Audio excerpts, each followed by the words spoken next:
It's the road your sat-nav's likely to take you on if there's issues on the M2 or if you're heading from Tunbridge and Morling to Medway. But soon, the A228 in Snodland could see a big change in its speed limits, as at a council meeting it was decided overwhelmingly to make the stretch of road completely 50 miles an hour. The speed limit on most of it is 50 miles an hour, but on the Snodland bypass it keeps changing, 40s, 50s, 60s, 70s, and I think it's very misleading for motorists. We advertised the proposal and there were 7 objections in all, but a huge amount of support. It therefore went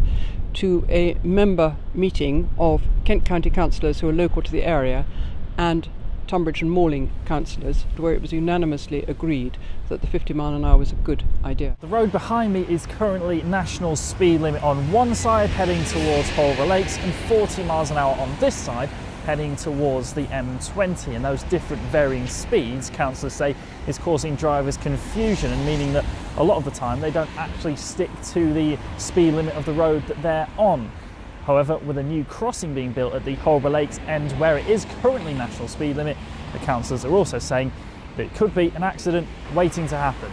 The Town Council for some time have been saying that they think it's dangerous the way it goes from 70, which is national speed limit where it's dual carriageway, to 60, and also we've been campaigning for a long time to put a crossing over the A228 to help those who now live at Holborough Lakes cross the road safely with their children and enjoy the open spaces on the other side as well as get access to the station. In a council's report, it notes that 8 crashes have occurred on the road in the last 3 years, none of which resulted in serious injuries, and none of which were due to excess speed.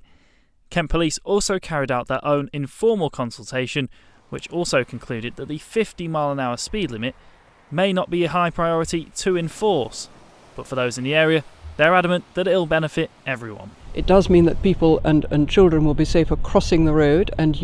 being able to get to the station. And if people who live in Holborough and Snodland, that part, are able to cross the road safely and walk or cycle to the station or to school, I think that will actually reduce the overall amount of traffic and make it better for everybody. And it'll be, of course, much less polluting. A date for the speed limit's introduction hasn't been set yet, but with a new crossing on the way too, for road safety at least, it looks to be a step in the right direction. Harry Pete for KMTV in Snodland.